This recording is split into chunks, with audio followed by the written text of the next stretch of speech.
Hey there, my name is Jason. I am the founder of Distress Loan Advisors.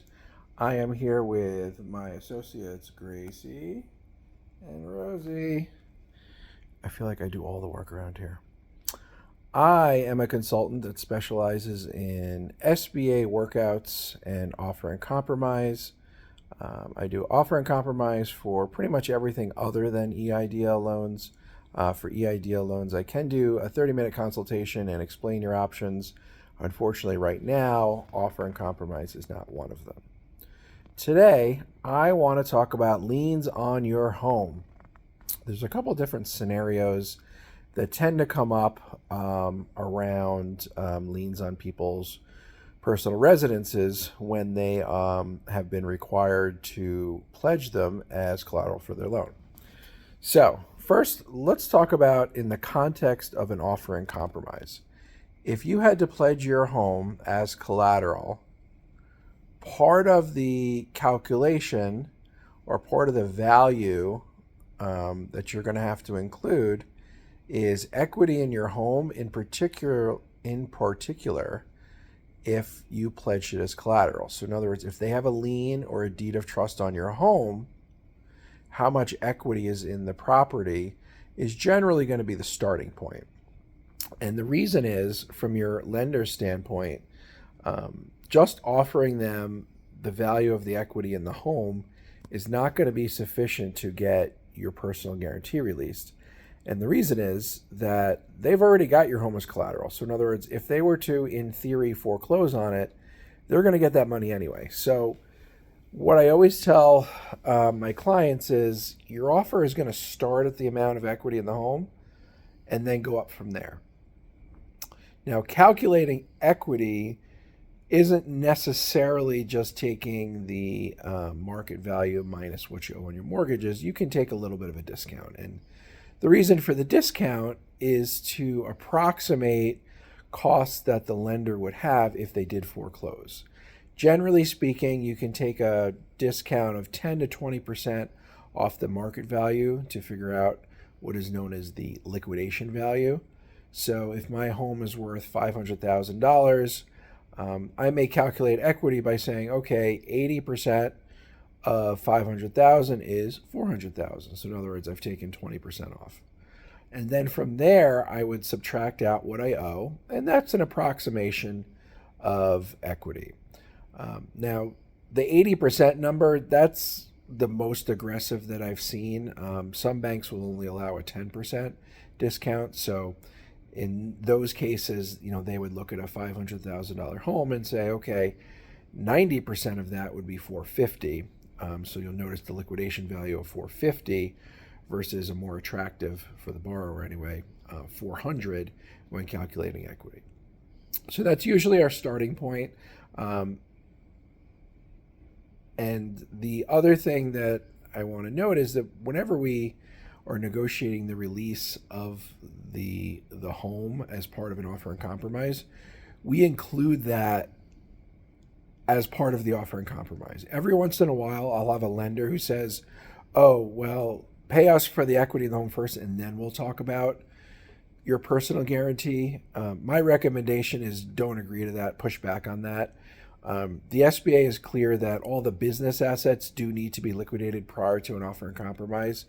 They do not require your home to be liquidated, nor do they require you to, borrow against your home and get that lien released prior to an offer and compromise. So my recommendation would be that whatever your settlement offer is, you're going to make a cash offer that not only asks for the release of your personal guarantee, but also includes the release of any encumbrances by your lender in connection with this SBA loan.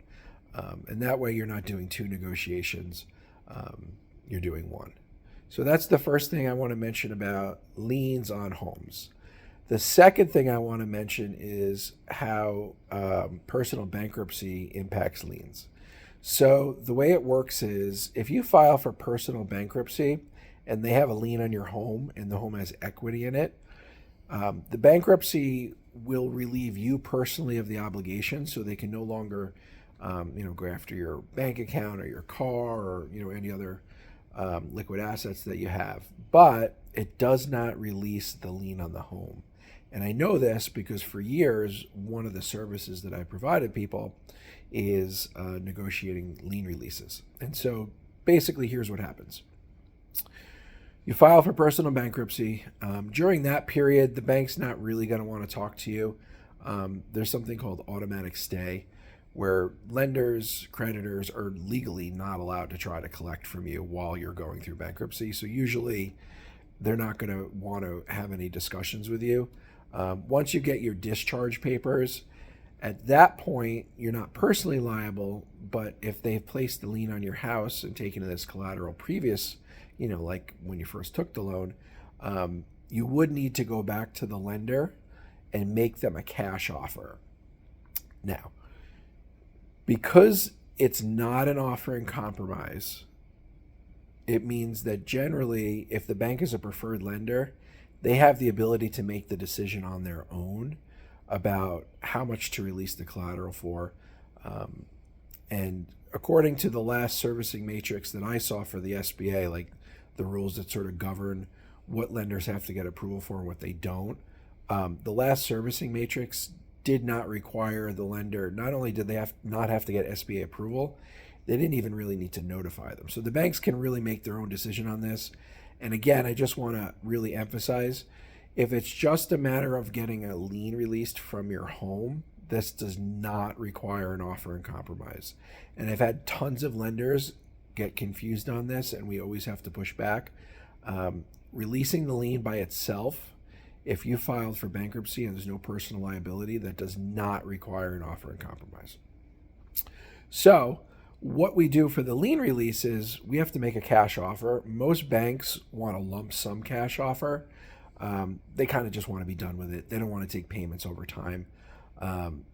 So it's a little bit threading a needle, because if you've just come out of personal bankruptcy, chances are, cash is at a premium for you. And so a lot of people end up borrowing from family who are, willing to help them out.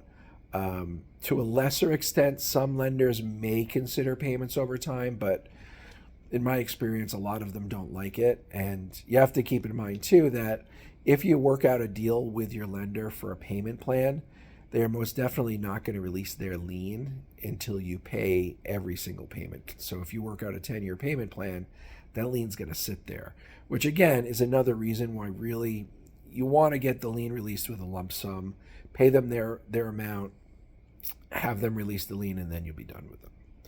So those are the two scenarios I wanted to talk about with regards to pledging your home as collateral and getting the liens released. If you have questions, I offer 30-minute consultations. You can book it right through my website. I will put the link in the description.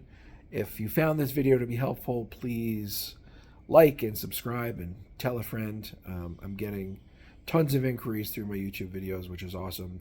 I appreciate it. So I'll continue putting out content as long as people find it to be useful. Thank you for checking in, and see you for the next one.